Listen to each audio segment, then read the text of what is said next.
Welcome to this lecture by Ross Douthat entitled The Futures of Christianity in 21st Century America. Before we get started, please make sure that your cell phones are off and put away. This event is being co-sponsored by College Republicans, the Political Science Department, and the Tocqueville Program. I'm Andrew Smith, and it is my pleasure to introduce Ross Douthat to you today. Mr. Douthat is currently an op-ed columnist for the New York Times and a CNN contributor. When he was hired in 2009, Douthat became the youngest columnist in the storied history of the paper. He has quickly established himself as an influential voice in our nation's political conversation, known for his eloquence as well as his incisive analysis and thoughtful deliberation. After writing a book, Grand New Party, co-authored with Reihan Salam, Douthat became an intellectual leader of conservatives hoping to change the Republican Party. Douthat's upstart reform conservative movement is slowly, but it seems surely, catching on and gaining praise from across the political spectrum. Even E.J. Dionne has called the movement's progress a, quote, promising sound. However, Mr. Douthat's writing has a broader purview than your traditional Washington political columnist.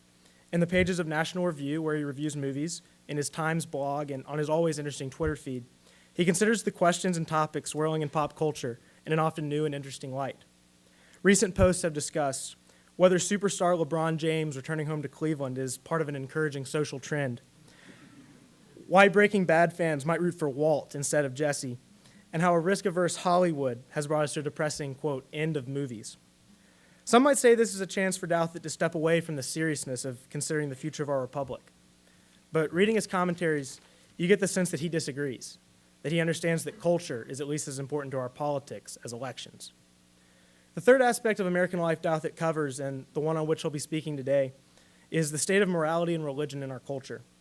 He's written a book on American Christianity entitled Bad Religion, How We Became a Nation of Heretics, and he regularly writes about spiritual matters in the same even-handed and attentive manner that's come to characterize his style. Whether discussing news out of the Vatican or the preaching of Joel Osteen, Douthat has a way of assessing trends like an academic, while also, for believers and non-believers, Catholics and Protestants alike, placing his finger on the deepest feelings of the human soul. Please join me in welcoming Ross Douthat.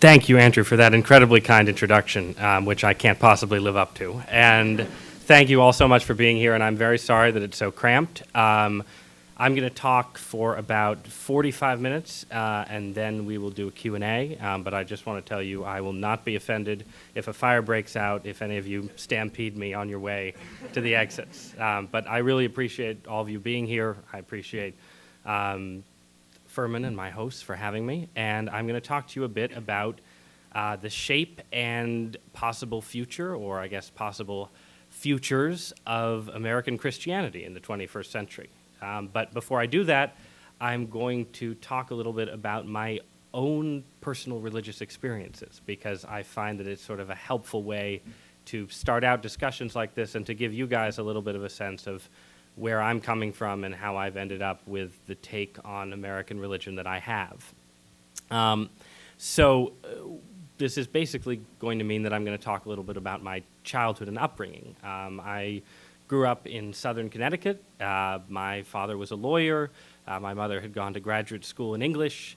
And my parents were, I think, a fairly, in certain ways, typical baby boomer, liberal, northeastern, upper middle class couple when I was a kid. One of my earliest political memories is of my mother dragging me along with her to the polling place near our house to cast a vote for Walter Mondale and Geraldine Ferraro. And my mother was very insistent. She was really voting for Geraldine Ferraro, which not a lot of people in the United States did in 1984. And I went to private schools in the New Haven area that were mostly secular and liberal, and people there were religious in some sense, one way or another sometimes, but religion and religious ideas didn't really enter into the educational philosophies of those institutions. But there was something that was distinctive about our family, which was that my mother had a variety of strange illnesses, basically. And they were sort of a battery of mysterious allergies and sensitivities and reactions to everything from food to fabric softener to electromagnetic fields. And this was a constellation of symptoms that now people sometimes describe as environmental illness. It has some overlap with what people call chronic fatigue syndrome. But basically, it's a mysterious, even now, mysterious set of ailments whose pathology is totally unclear. And so, like a lot of people faced with this sort of mysterious condition, my mother cycled through a lot of different unusual and unorthodox treatments and cures and approaches. So we ate tofu long before tofu became cool. Nowadays, you go into Whole Foods or really even any supermarket chain, and you can find a long health food aisle. You can find, if you go to the section that has laundry detergents, every brand of laundry detergents has one that's free of perfumes and dyes, basically pitched to people who have some of my mother's sensitivities. In the early 1980s, you couldn't find those brands, or rather, you could find those brands if you'd ordered them from Granny's old-fashioned unscented shampoo, which is where we got our shampoo when I was a kid. And we often got our food, instead of going to Whole Foods or some really hip health food conscious restaurants, you'd go to a sawdust-covered health food store where an aging hippie in a Jerry Garcia t-shirt would sort of shuffle out, and there'd be a tub with large blocks of tofu, sort of like I imagine when people used to ship ice from the ponds of New England in the 19th century, and the guy would take tongs and get you a piece of tofu and put it in a bag, and my 7-year-old self would sort of stare at it in horror. So anyway, that was the kind of unusual background that an experience that I had. But my mother had a friend who said, well, you're having these problems, why don't you come with me to a faith healing service? There was a woman who had a healing ministry of the kind that I suspect are somewhat more common in the American South than they are in southern Connecticut. But they met in high school auditoriums around the state, usually on weekend nights, and there would be a kind of mini concert, there would be a sermon, and then the woman who ran the ministry would go around the auditorium and pick out people in the aisles and say, God is telling me that you're suffering from this chronic condition, that you're suffering from that condition. And she picked out my mother, my Yale-educated, perfectly rational, this is a very strange place to be kind of mother, and took her out into the aisle and touched her forehead, and my mother went over and went out and was slain in the spirit, in the language of Pentecostalism, which some of you may be familiar with, and spent an hour or so on the floor of a high school auditorium in southern Connecticut having a radical religious experience.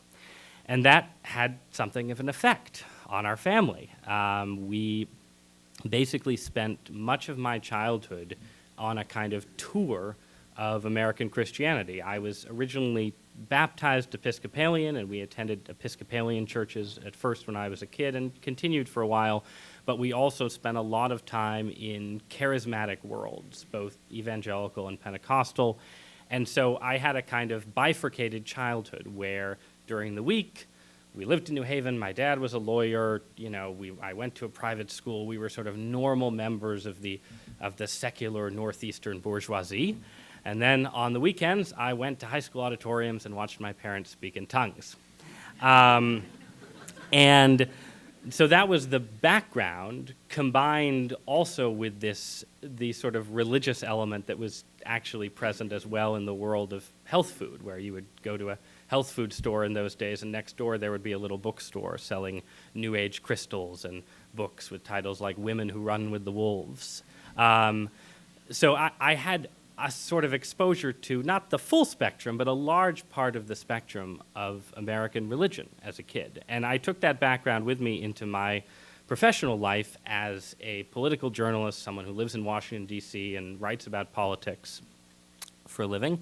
And what was striking to me entering that world was how much of the coverage of religion in the United States, and religion and politics in particular, was defined by these binaries of right versus left, religious liberals versus religious conservatives, and of course atheism versus belief. And I started out in my career during the presidency of George W. Bush, and some of you may be old enough to recall that after Bush was reelected in 2004, there was a kind of miniature panic that swept through parts of liberal America, where a lot of people, intelligent, kind, generous people, my friends and neighbors, were just baffled as to how this man who they hated and thought was obviously a failure could have possibly been reelected president.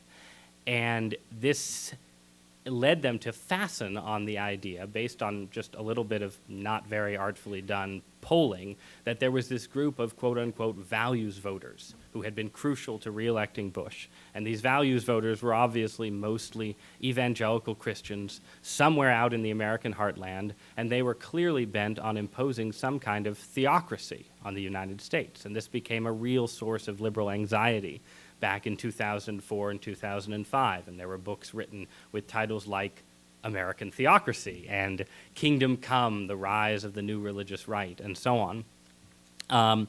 And that, in turn, fed into this other sort of binary that became popular in that era, which was the idea that the problem wasn't just that there was this scary religious right out there, but that actually the problem was just religion itself. That, you know, problem was evangelicals in the U.S., and it was radical Islam overseas, and the answer was setting religion aside altogether. And this was the idea associated with the so-called new atheists, who some of you may be familiar with, figures like the late Christopher Hitchens, Richard Dawkins, Sam Harris, and others, who basically said that the issue in the 21st century life was that, as Hitchens put it, religion poisons everything.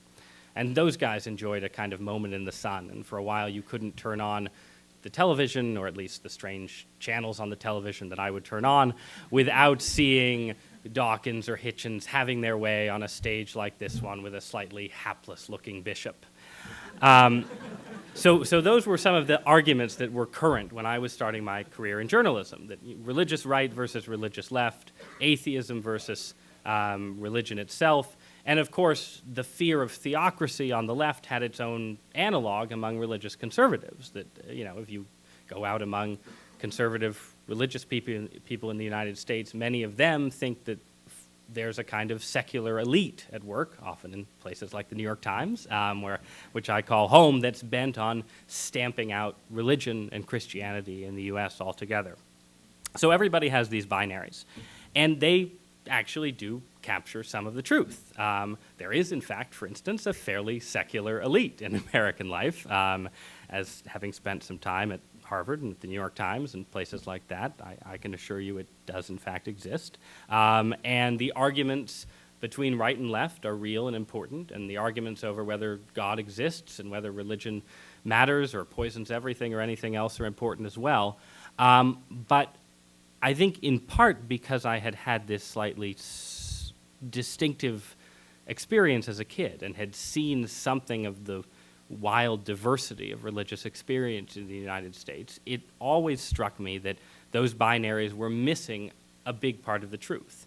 And in particular, that they were missing a big part of the story I'm going to tell you right now, which is the story of what's actually happened to religion in the U.S. over the last 50 or 60 years. And basically, the argument that I would make is that we haven't lived through a period over the last few generations where religion as religion has gone into some sweeping decline. The idea that American society will inevitably become more and more secular as it becomes more and more advanced simply isn't borne out by the evidence overall. But neither have we lived through a period, as those liberals in 2004 and 2005 were afraid we were living through, where some sort of religious conservatism has made some kind of roaring comeback. And there's this terrifying new religious right that hadn't existed in the pristine secular of America of the past. Instead, we've lived through an era where religious institutions, and particularly Christian institutions, have gone into sometimes swift, sometimes gradual forms of decline. So institutional religion in the U.S. has gotten steadily weaker, basically from the late 1950s or early 1960s down to the present day. But at the same time, religious ideas, spiritual interest, and so on has remained constant or even maybe arguably increased. So if you do this statistically, you can see this pretty starkly. If you look at membership statistics, church attendance, and especially religious adherence, whether people say, I'm a Methodist or I'm a Baptist or I'm a Roman Catholic, you look at that and you say, yep, America's gotten more secular over the last 50 years. Somewhat fewer people attend church. Many fewer people, especially in many of your own generation, identify with religious traditions than in the past. Looks like America's getting less religious. But then, if you look at a different set of polls and you ask people, sort of basic questions like, do you believe in God? But then questions like, have you ever personally had a religious experience? Do you believe in the afterlife? Do you believe in the power of prayer? The trend is much murkier. It doesn't show anything like a steep drop-off in religious interest that you might expect just looking at statistics for churches. In fact, more people in the 1990s reported having had a personal experience of God or the divine than said they had in 1955. More people reported a belief in the afterlife, not by much, but slightly more in that same decade than did in the late 1940s. And if you look at this large and growing portion of the population that people refer to sometimes as nones, that's N-O-N-E-S, not N-U-N-S. The latter group is not overall growing, as you probably know. The nones, these are people with no religious affiliation. You ask them, what's your religious affiliation? They say none. And 25 years ago, probably they would have said, well, I'm a Methodist, even though I only go on Christmas and Easter or something. That population is not all composed of people who have read Richard Dawkins' The God Delusion, slammed it down and said, well, that's enough for religion for me.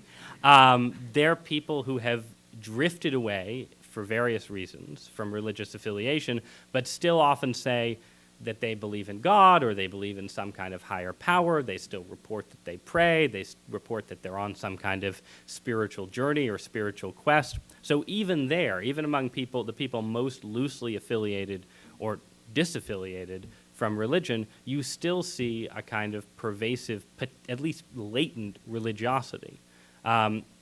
And you have a lot of people in contemporary society who define themselves as spiritual but not religious. This is the term of art that some of you guys have probably heard used. And again, these are people who, you can make some kind of spiritual but not religious distinction, but really the line between those two attitudes is pretty blurry. And people who say, I am spiritual, are essentially adopting ideas and pursuing practices that people in other contexts and cultures would just call straightforwardly religious.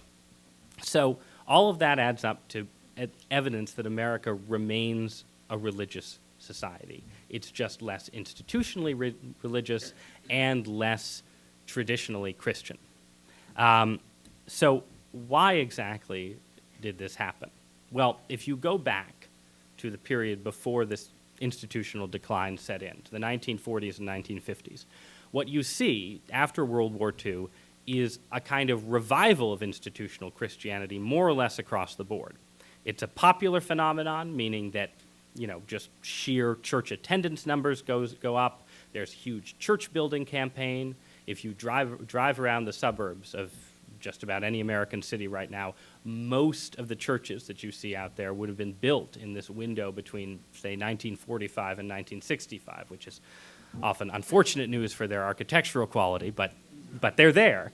And so you have more people going to church, more church building campaigns. This is true across denominations. So everybody is growing, basically. There's some kind of rising religious tide lifting all boats. There are more people in the pews in the Catholic Church. There are more people in the pews in the Methodist Church. There are more people going to fundamentalist churches and so on. But it isn't just a popular phenomenon. It exists in pop culture. It's a sort of golden age for biblical blockbusters. It's a golden age for Bible translations and Bible sales.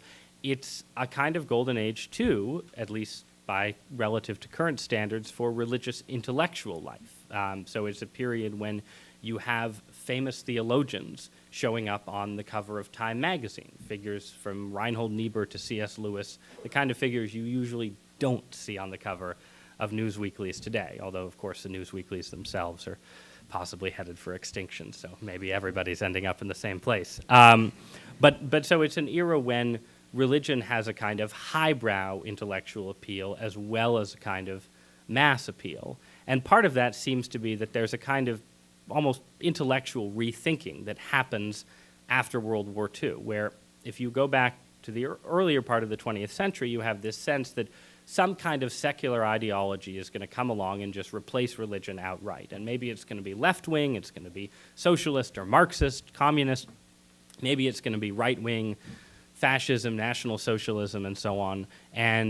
But either way, the future belongs to some utopian secular ideology. Well, then you have the Great Depression, a world war, and somewhere between the Holocaust, the Gulag, and the invention of the atomic bomb, people sit back and say, well, actually, maybe this faith we have in secular utopianism was kind of misplaced.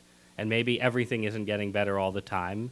Maybe you lose certain things when you set aside religious ideas in favor of purely secular ideologies. And maybe we should look back to sources of wisdom that we had temporarily decided were out of date. And so that at least partially explains this kind of religious renaissance in that era, this sense that, the modern world actually needs religious ideas after all, that human beings left to their own devices end up delivering you Auschwitz and Nagasaki, basically. And out of that idea comes this sense that maybe Christianity, instead of just being out of date and a relic of the 19th century or of the Middle Ages or something, has sort of gone through the fires of modernity and emerged potentially even stronger on the other side. And so this is the landscape then that makes certain huge figures in that era possible to begin with. A figure like Billy Graham, for instance, who really comes into his own in the 1950s as an evangelist.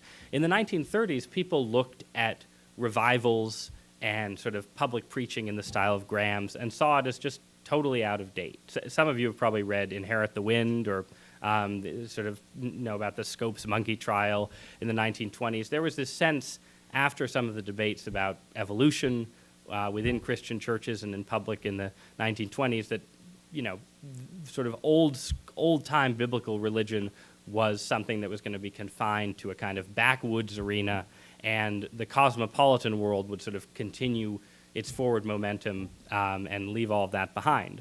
But then, flash forward 20 years, and suddenly Billy Graham is taking his crusades not just on the old revival circuit, but into Times Square in Manhattan, into Boston, into Chicago, into metropolises around the world, and effectively demonstrating that revivalism could be modern too.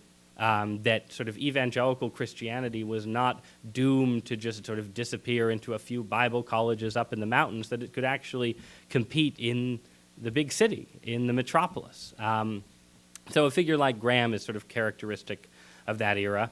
And a figure like Fulton Sheen, who was a Catholic archbishop, who had a kind of, essentially a sort of philosophy and self-help primetime television show. And if you imagine figures like Oprah and Dr. Phil today, well, Sheen would appear decked out in his full pre-Vatican II bishop's regalia, robes, cross, the whole 9 yards, and deliver a kind of theologically steeped talk in front of a blackboard every night to a large ecumenical audience who watched it on TV, and he was a huge success. And again, this is something that would have been hard to imagine without this sense that religion and modernity were actually more compatible than people had expected, and that there was a kind of turning back once again to Christian ideas that people had previously thought were out of date.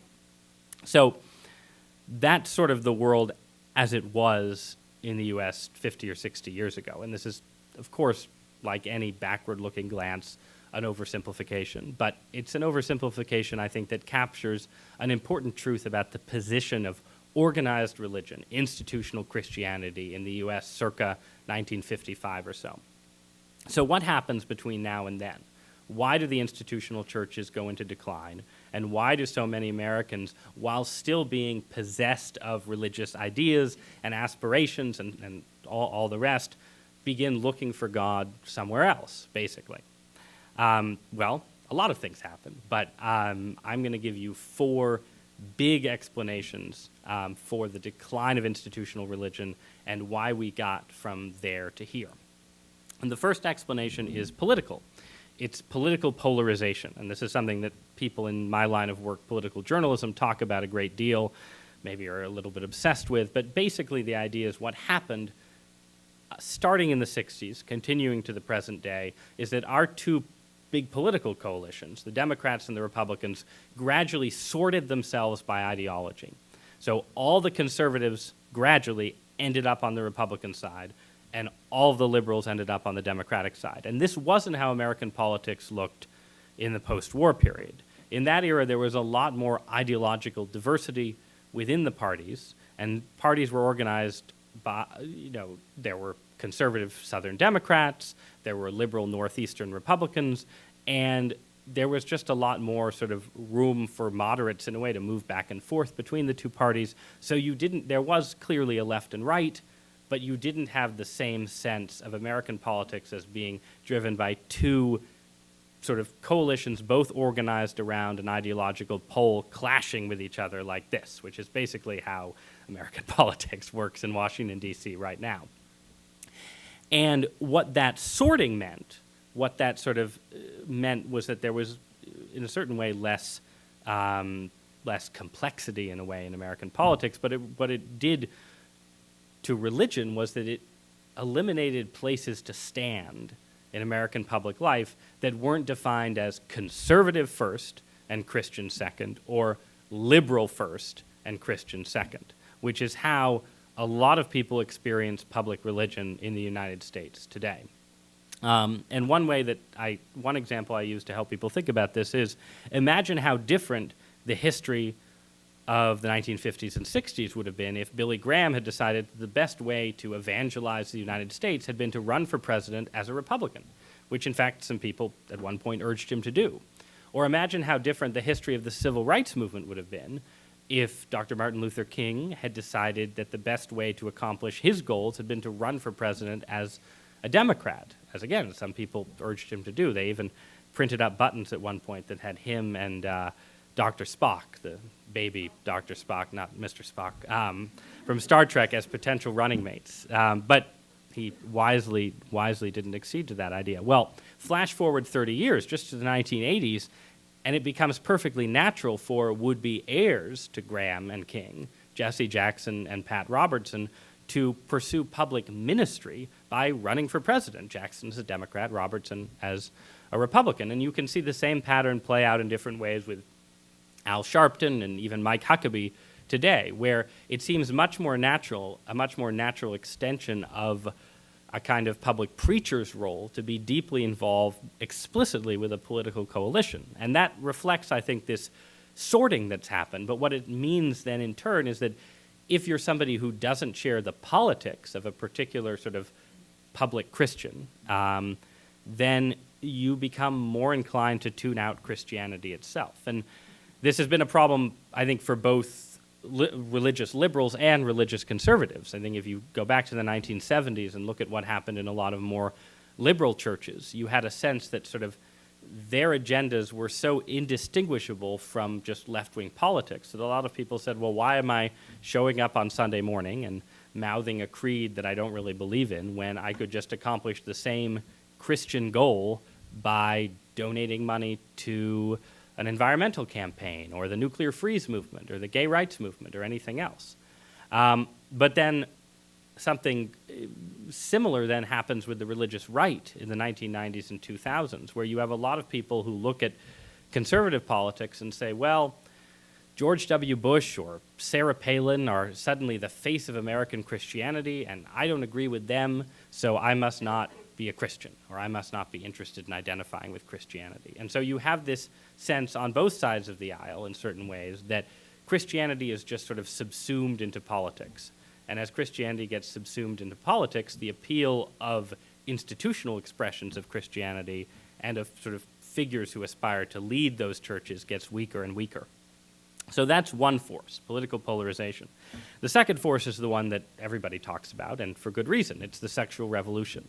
And what the sexual revolution does, sort of in stages, beginning with debates around divorce and continuing down to debates about same-sex marriage now, is create a big, sometimes I say cleavage here in these talks, and then people giggle. So I'm going to say a big division between New Testament sexual ethics, basically. The idea that you're supposed to be chaste before marriage and only be married once and be monogamous and faithful and so on, and what you might call middle-class common sense. So basically, if you go back a few generations, it's not the case that everyone in the United States was a virgin when they got married, right? That's probably never been the case in any society in human history. But what was the case was that people saw that basic New Testament vision as reasonably compatible with the lives they wanted to lead as middle-class Americans. So it seemed to make sense that, you know, you might have sex with your potential wife or husband before marriage, but it was really premarital sex in the sense that you were having sex because you were planning to get married, you were engaged, and so on. And the sort of idea of marriage was, in a sense, controlling sexual behavior, or at least influencing and shaping it. And so there was a sense that, you know, it was a good idea to at least aspire to a Christian sexual ethic if you wanted to lead a, you know, happy, flourishing life, have a happy, flourishing family, and be a sort of respectable American. And the sexual revolution changed all that, and it changed it around divorce, it changed it around premarital sex, obviously eventually it changed it around homosexuality as well, and it created a sense that either New Testament sexual ethics were just horribly dated, right? That it was just totally unreasonable in modern society to expect people to have just one sexual partner. Because after all, you know, people were getting married later and later. Some marriages don't work out. Many marriages don't work out. Don't you want to, you know, experiment in your 20s and so on? It's just not reasonable to ask people to live up to that ethic, or the ethic is just pernicious, right? Because it makes it impossible for people to be sexually fulfilled. It's cruel and repressive to women and gay people and really just about everybody because it denies the full expression of sexual experimentation and creativity that modern human beings obviously deserve. So that's, I'd say, a fairly culturally potent attitude in post-1960s America, and it's an attitude that the Christian churches have struggled to deal with, and mostly not successfully. And this has been true of churches that have basically deliberately downplayed or eliminated the older sexual teachings, but it's also been true of churches that have tried to maintain them. Neither group has come up with some obvious solution to this clear gap between what traditional Christianity says and the way we live right now. So you have sex, and then in a similar but slightly different way, you have money, right? Which is American society gets much, much, much richer after World War II. We were rich by the standards of all of human civilization, basically, beforehand, but we got a lot richer. And we got further and further removed from experiences like the Great Depression of extreme material deprivation. And as society gets richer, just as there are tensions, between New Testament sexual ethics and the way people live now, there are obviously tensions between the way the New Testament talks about money and acquisitiveness and renunciation and the way Americans live now. And they don't come to those tensions don't come to sort of as sharp a collision point as, say, you know, the New Testament prohibition on remarriage does, right? Where it's sort of either or, either you're married again or you're not, right? With money, it's more complicated. But at the very least, a society as rich as ours, as competitive as ours, as focused on upward mobility and buying the big house and getting the raise and getting the promotion and so on, is in some kind of conflict with the whole eye of the needle business in the New Testament. And that either just sort of creates a reason for people to drift away from organized religion a little bit, or because they just have other priorities, or it creates a sense that really we need to find forms of Christianity that do away with that tension. And so the popularity of prosperity theology, which some of you may know about, the idea that basically God really wants you to be rich.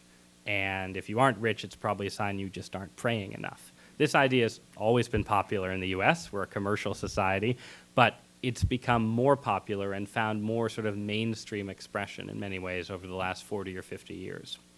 So you have politics, you have sex, you have money, and then finally you have a sort of more nebulous and complicated trend that incorporates everything from decolonization, the end of the old European empires around the world in the 50s, 60s, and 70s, to globalization writ large, to the information revolution, which sort of brings the world into people's, first into their televisions, and then onto their computers, and then onto their tablets and smartphones in a way that had never been true for human beings before. And all of these combine to have sort of two effects. First, there's just a greater sense of guilt in Western society about the crimes of the Western past, and the Western past is also a Christian past, so there's guilt about the crimes of Christian civilization, from European imperialism to everything bad, basically, that anyone in Western Europe did going back 1,500 years or so. And then combined with that sense of guilt, there's a sense of the wild diversity of the world, right? As people have a better sense, just because of the information available to them, the images available to them, the contact available to them, of just how big and complicated the world really is. And out of both of these trends, you get not a turn towards atheism or a collapse in interest in religion, but just a sense that relativism is the reasonable way to go, right? That one, the world is so big and complicated, and two, white Christians especially have done a lot of terrible things in the past, so it probably can't be the case that your parents' one, First Congregational Church down on the green in your town has some kind of monopoly on truth, right? Look how big and complicated the world is. That can't possibly be right. So that, I think, makes a kind of just the idea that religion is something that everybody should sort of explore and effectively combine and mix and match and make up for themselves seem much, much more appealing than it had even 50 or 60 years before. That there's just a sort of common sense response to knowing more about, Buddhists and Hindus over here and the proliferation of this over there that makes people think, well, how could my one church possibly contain the capital T truth in all its fullness? So out of those four big trends, and I'm obviously skating over lots of little trends and lots of interesting personalities and turning points and so on, but out of those big four trends, I think you get the religious landscape of today. And what I would stress is that this religious landscape is not really post-Christian. And this is language you sometimes hear, the idea that America is becoming increasingly post-Christian. And if you're talking to a particularly pessimistic Christian, they might even say America is becoming pagan. I don't think that's right. And I don't think it's right because if you look at sort of the way people practice and pursue religious ideas, even outside of the context of religious institutions, American religion is still deeply shaped by Christian ideas, attitudes, and assumptions. But they're all sort of, you might say, running free, basically, and people are sort of pursuing one particular idea from within Christianity to sort of its end point, and neglecting 6 other ideas that traditional Christianity tried to hold in synthesis. So if you look at sort of the tradition of what you might call small o Orthodox Christianity, which I think you can reasonably say encompasses Roman Catholicism and Eastern Orthodoxy and big swaths of Protestantism, all of those traditions try to hold a bunch of things in tension that modern American religion sort of unpacks and peels off and says, well, go chase that idea, go chase that idea, go chase that idea. And just to give a specific example, think about the difference between Billy Graham, who I've talked about already, and a figure like Joel Osteen, who some of you may be familiar with, who is, in certain ways, to our own era, what Graham was to the 50s, 60s, and 70s, in the sense of being one of modern America's most popular TV preachers. He writes sort of bestsellers. If you walk into Barnes & Noble or any other bookstore and head for the religion and spirituality section, you'll see at least 5 or 6 titles by Osteen, and he's there with his hair and his big, big front teeth sort of beaming out at you.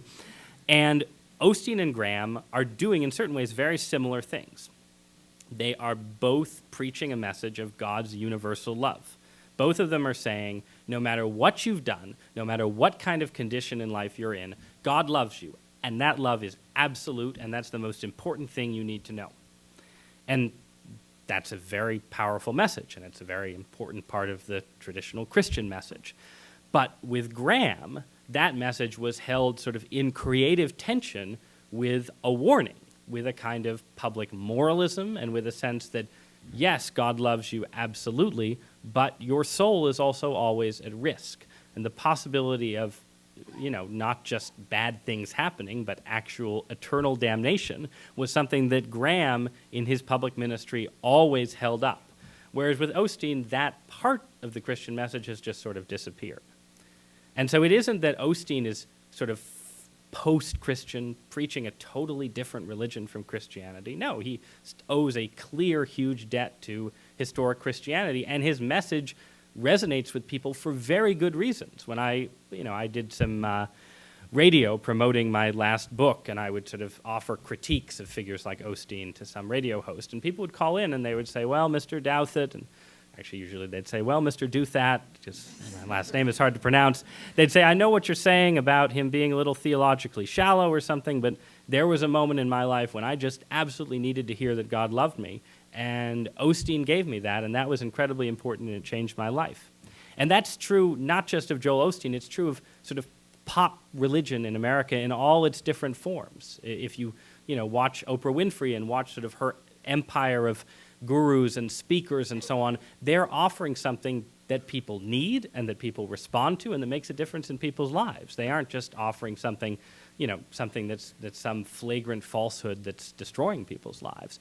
But they're offering something that's just a piece of a larger synthesis and that's missing something that, again, I think has, from a theological perspective is obviously important to serious religious faith, but also from a practical perspective matters. And if you look at sort of the way Osteen preaches, and you look at sort of what happened in the United States during the housing bubble, for instance, Osteen was part of that. The way Osteen talked about how people should think about money, how people should think about investment, how people should think about that big house on the corner that they really wanted to buy, never admitted the possibility that anything could possibly go wrong.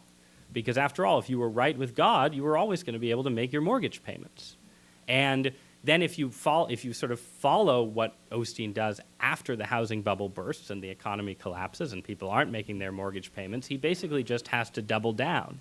He basically says, well, things are going badly for you right now, but you need to think in the supernatural and recognize that if you get right with God, things will immediately turn around.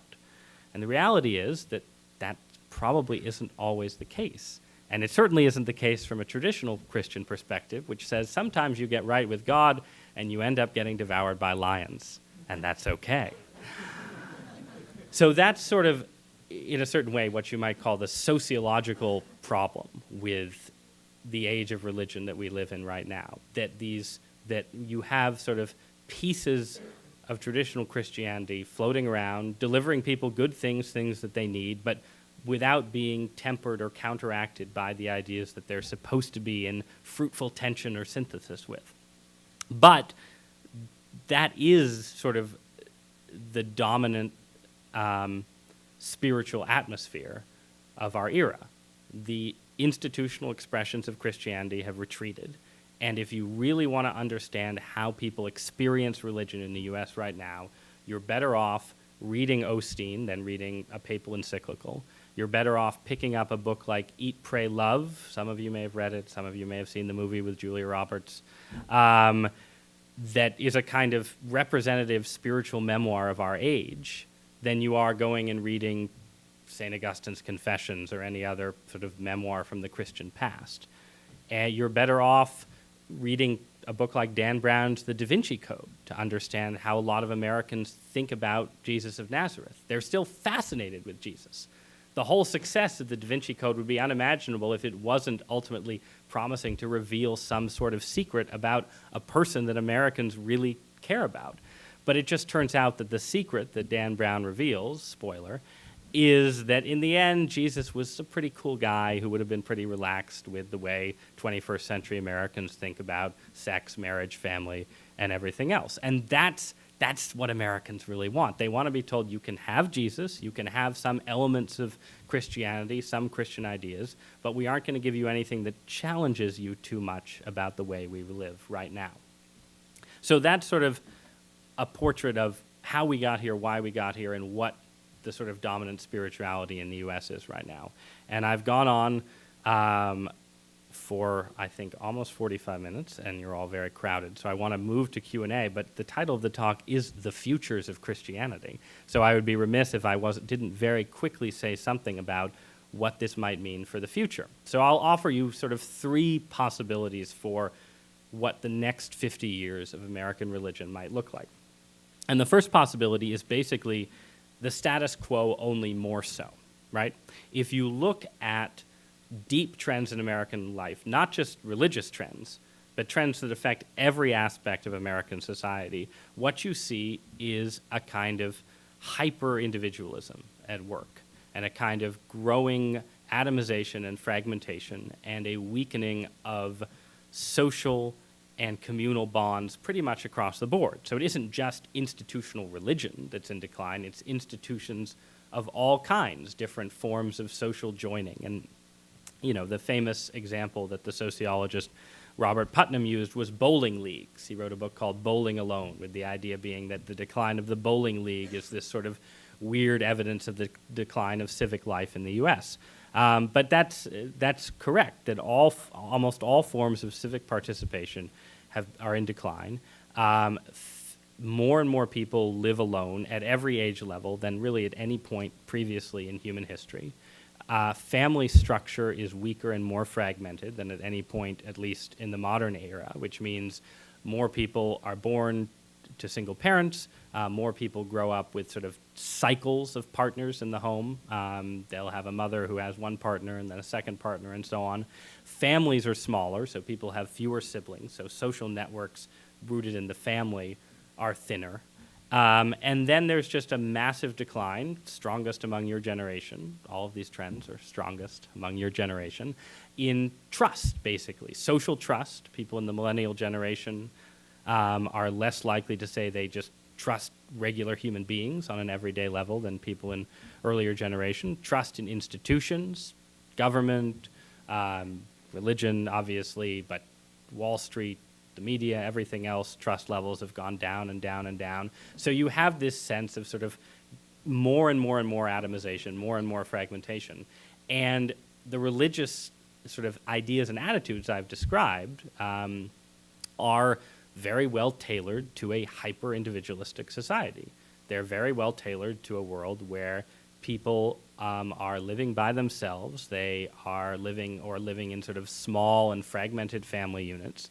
And a kind of hyper-individualized religion would seem likely to, in certain ways, to just sort of be fitted to that kind of trend.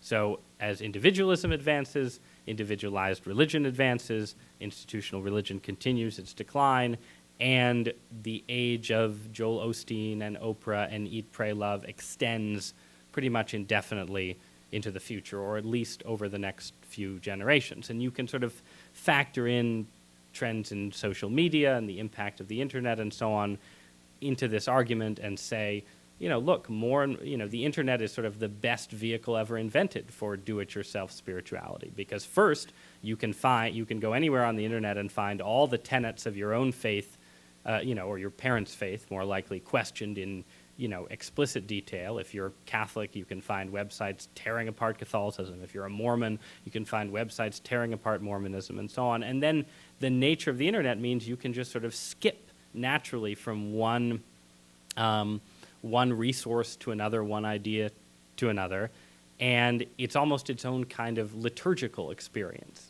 in a sense, except instead of being the kind of liturgical experience that churches traditionally offered that were designed to effectively bind a particular community together, the liturgical experience of the internet is sort of delivering a constant skittering of new images, new ideas, new images, new ideas, and it sort of conditions you to always be clicking ahead, looking for the next thing, the next idea, the next article, the next thing your friend is sharing, and so on. And all of that potentially, in some sense, would seem to track with sort of individualism in religion as far as the eye can see. So that's one possibility. The second possibility is that there does exist some form of institutional Christianity, institutional religion, that could be better suited to our own age. And, to some extent, this this does already exist. If you look at someone like Osteen, right, he does run an institutional church. It's a mega church. It's not sort of a traditional parish, but lots of people attend that church. There are lots of sort of mega church pastors like him. And so you could argue that here's a guy who has successfully adopted Christianity by making it a little more compatible with capitalism and commercialism and has reaped the benefits, and that could exist in other forms as well. And particularly, you could argue, look, there really are lots and lots of people interested in religion, spiritual seekers, and so on, who just are completely turned off by what traditional Christianity has to say about sexual ethics, but who really would respond to a kind of Christianity that just downplays all that stuff and focuses on good deeds and good work and community and fellowship and so on. And we don't have any evidence yet that this is true. In fact, if you look over the last 2 generations, every time churches, first mainline Protestant, some portions of the Catholic Church, some megachurches within evangelicalism, churches that have tried that approach, that have said, let's set the culture wars aside, let's either stop talking about sex altogether or just effectively flip on these issues, those churches have almost never thrived. And there are various theories for why that is, but at least part of it seems to be that people aren't necessarily fools, and they know that all those passages in Scripture and all those theological arguments and so on are still there, and you can pretend that they've gone away, but then you're essentially engaged in a game of let's pretend, and the sort of argument that people should actually come to your church gets weaker and weaker. But with all of that said, there is still tremendous enthusiasm around this possibility, and you see it right now in a lot of evangelical churches, where you have leading pastors saying, well, we're essentially, because we're sensitive to the seekers in our midst, we're going to just sort of drop traditional Christian prohibitions on homosexual sex, for instance, right? And so there's a roiling debate in many evangelical churches over this right now, which is a lot like debates that people had on sexual issues in the 70s. And then within my own Catholic Church, in the age of Pope Francis, there's similarly a kind of excitement at the idea that we have a pope who's going to talk less about sex and more about other issues, about helping your fellow man and so on, and that this is going to be the key ultimately to a Catholic revival.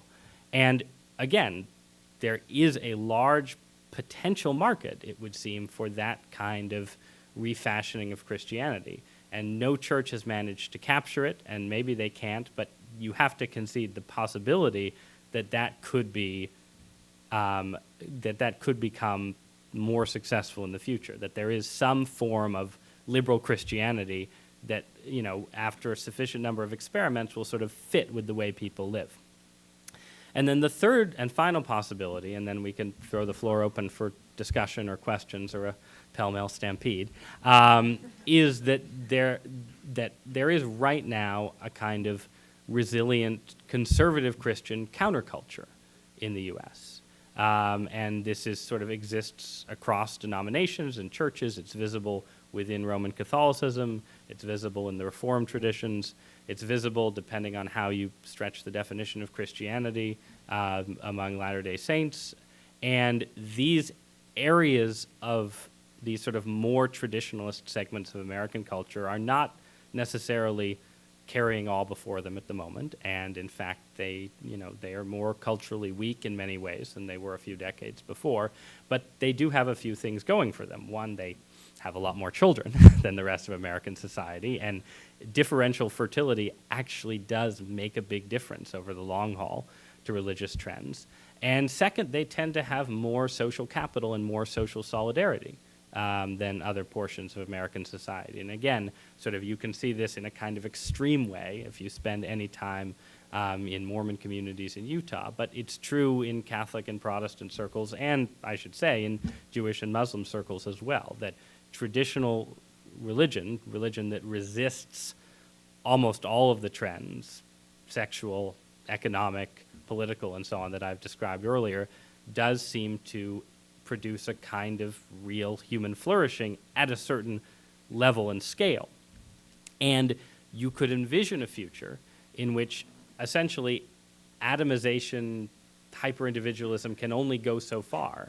And at a certain point, you have a society of people who are so socially disconnected, living alone, aging alone, without resources and capital and so on, that these kind of traditionalist communities end up playing a huge role as magnets and effectively sort of restorers of civic solidarity in American communities, at which point potentially you could imagine traditional Christianity, traditional religion becoming more culturally viable on a larger scale as well.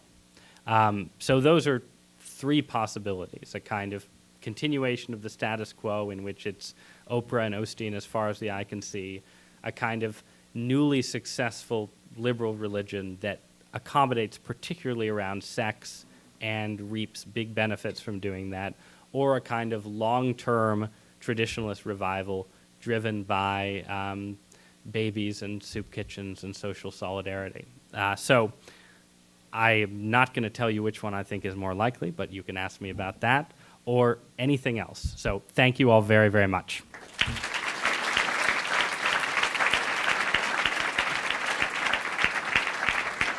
Thank you very much, and thank you all for coming. We have time for a few questions, so I just ask you to repeat the question, if you would. Yes, once you're here. Thank you. So, question. Yes. So when you talk about the three possibilities, you can't see in the future us existing without anything. So this ideal kind of pluralistic society.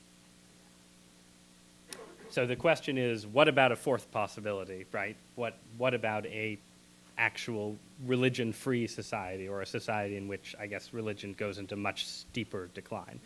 So, right. So clearly, I'm at least very, very skeptical that that's a possibility. I think that, you know, there are all these academic arguments about how to define secularization, and depending on how you define it, you can argue that modern civilization has gotten more secular the more modern it's become.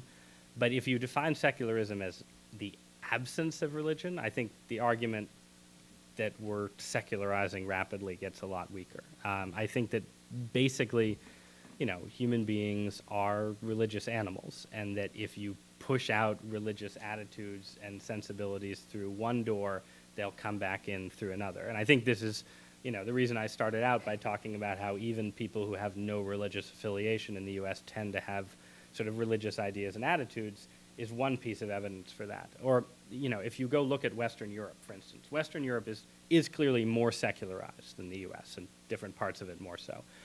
Scandinavia is probably the most truly secular society in the world.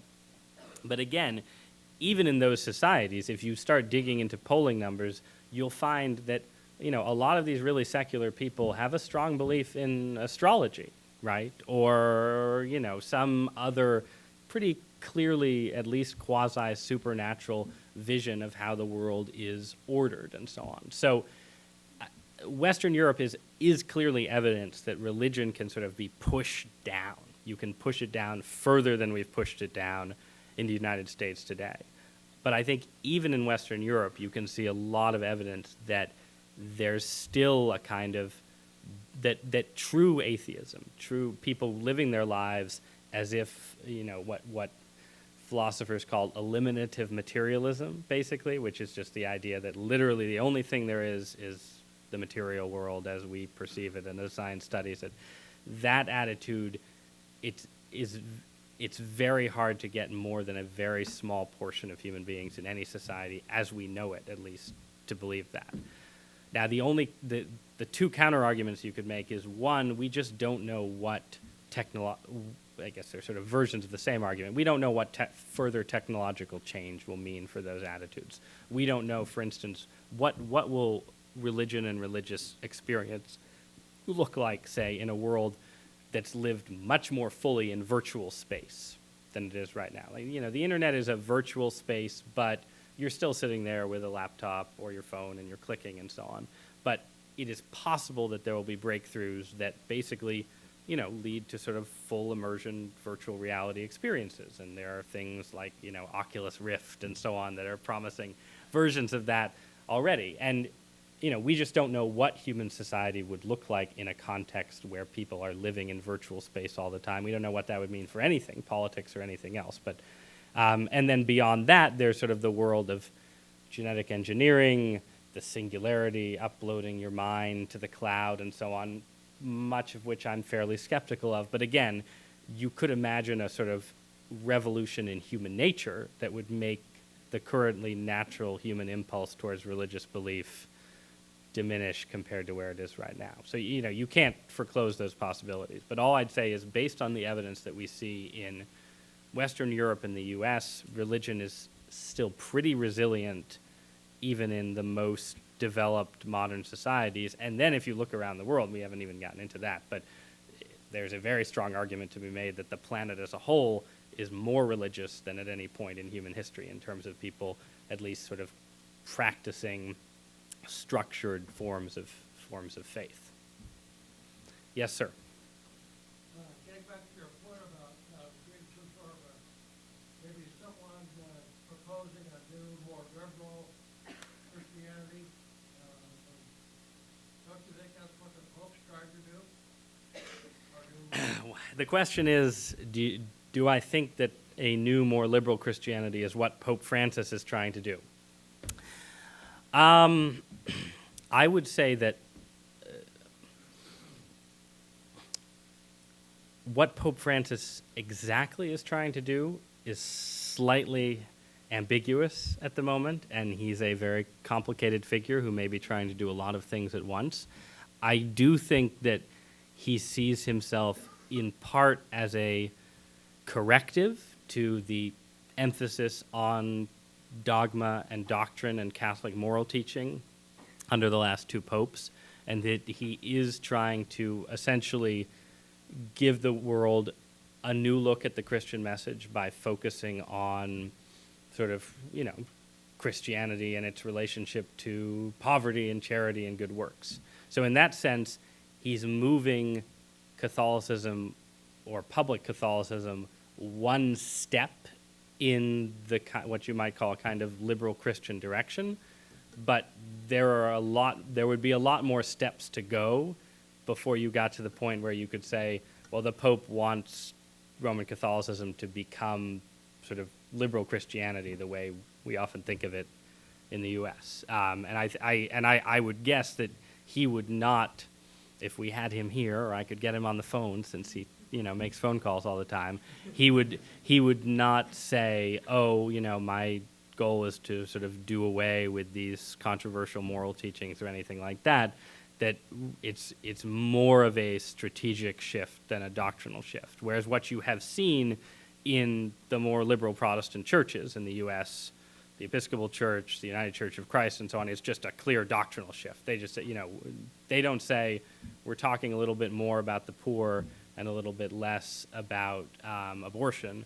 They say abortion is fine, and the only thing Christians should care about is the poor. Fine is an overstatement in some cases, but there is clearly the end point for the more liberal Protestant churches has been to sort of explicitly make peace with the sexual revolution, whereas right now what Pope Francis is doing is more a shift in emphasis than a shift in than the kind of shift in official teaching that those churches have undertaken.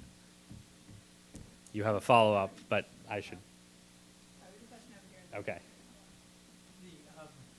This fall, your friend, Yuval Levin was here, and he made this very interesting argument about American politics that paralleled things Paul Krugman was writing with things Charles Murray was writing.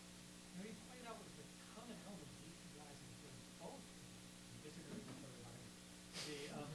Was that they both looked back on the kind of 1960s, or the early 60s, 50s, as a kind of golden age of one kind or another. Either an economic golden age, Right. political golden age of the American family, something like this. And Yuval Levin was making the interesting argument that this kind of nostalgia is everywhere in American thought and life right now. And that it is, in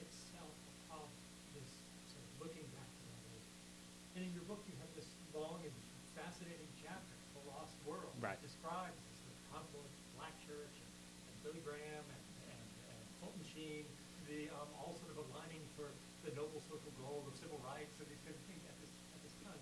Do you think Yuval's critique of nostalgia tells it all on your own work? Can you summarize Using my that? friend, so to summarize, am I? So right, the line, there's a writer named Brink Lindsay who says that both right and left in America want to go back to the 1950s. The left wants to work there, and the right wants to go home there, basically.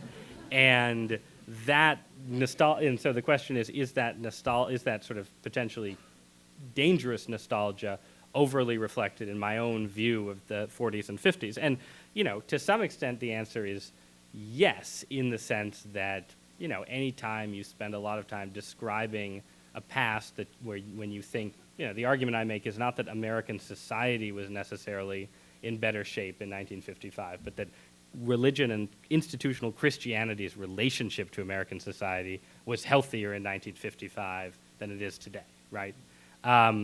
Anytime you make an argument like that, yeah, you do risk ending up in a kind of, golden age place. And, some of the reviews of my last book, which made this argument, focused on that and said, well, Douthat is, just like all conservatives pining for a golden age that wasn't that golden. But I think there are two things I'd say. One is that it is still useful, notwithstanding the danger of golden age thinking, to look back to the past for examples of people doing things right.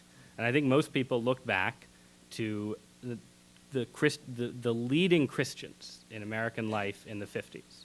Graham, King, Sheen, theologians like Reinhold Niebuhr and so on. And on the right and the left, people say they were doing something right. And maybe that means right and left are both deluding themselves, and Niebuhr is overrated and so on, which maybe he is. But it's also possible that where right and left agree in some ways in our polarized society is a place where we can actually learn something. Now, the trick is to learn the right thing, right? And the thing to learn from American religion in the 50s is not that we need to go back to the 50s.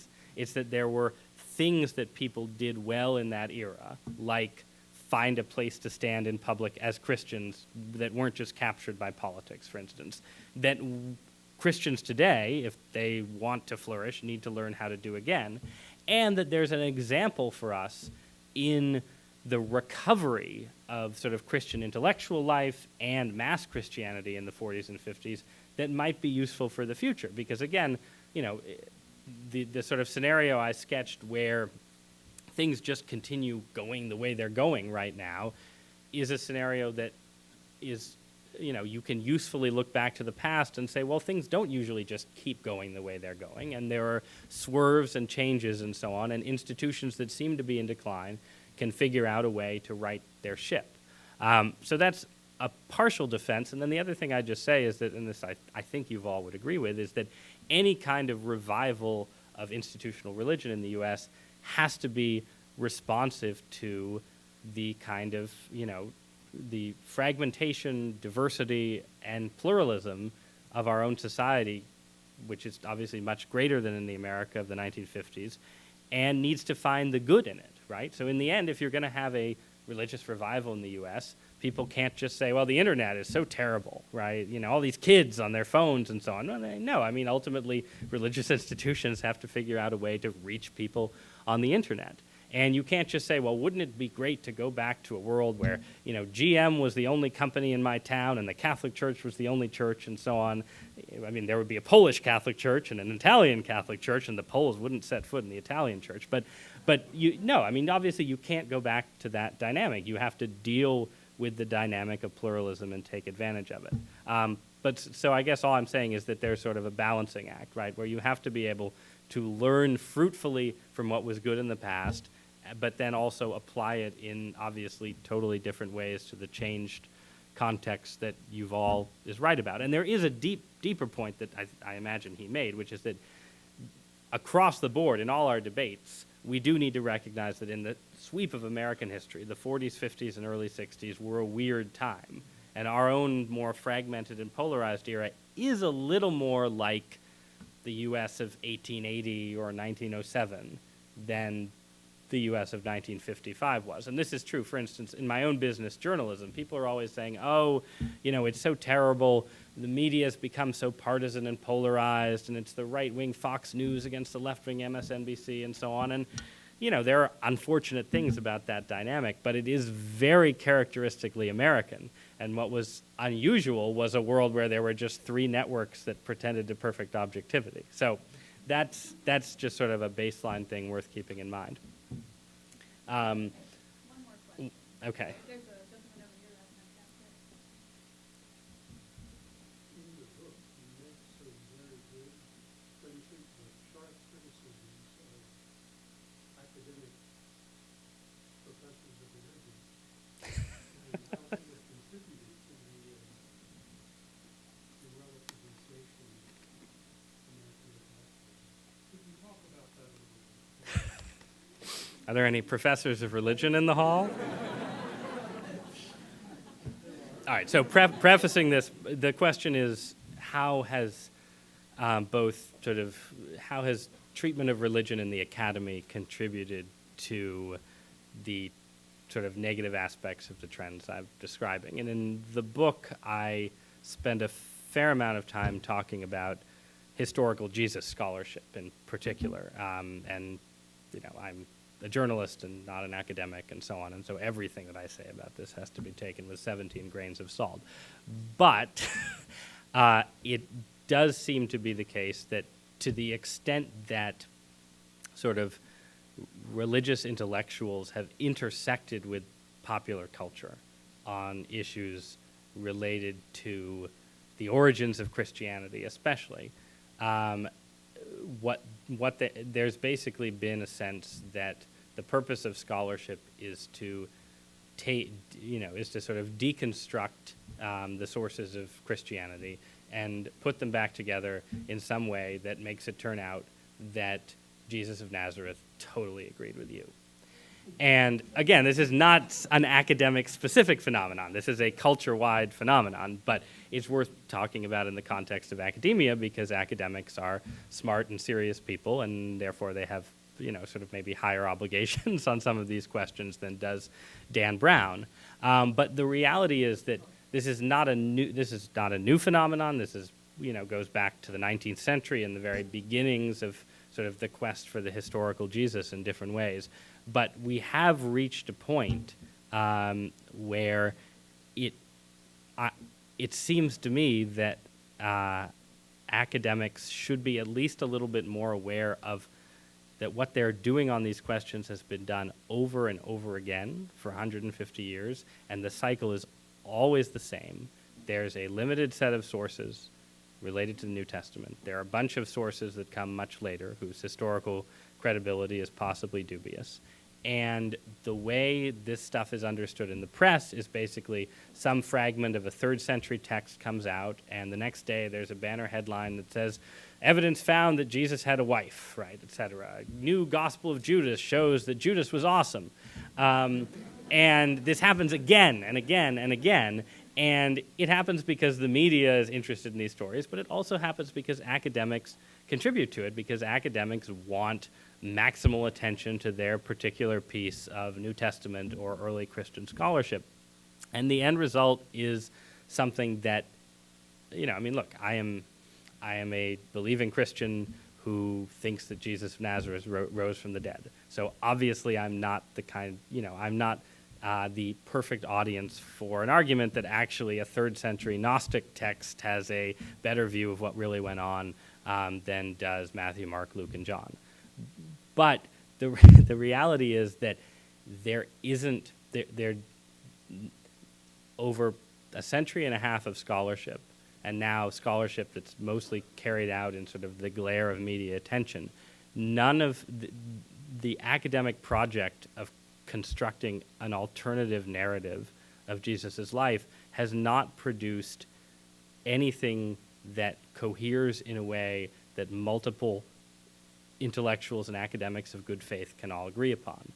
And as long as that's the case, the sort of shouting from the rooftops of here at last is the new Jesus, and so on, it just contributes to people's sense that in effect, that, that there is no real Jesus, and that, again, the Jesus that matters is just the one that you construct for yourself. And, maybe that's the right idea. I obviously have personal biases against that idea, but at the very least, I think academics need to be conscious that that their projects in this area are not persuading people that they're not persuading people of some alternative picture of Jesus. They're just persuading people that, in fact, there's nothing that they can get to at the bottom of any of these stories, and that therefore they're free to sort of make things up as they see fit. And at least recognizing that, I think, would have a positive influence on the seriousness of purpose of the academic project.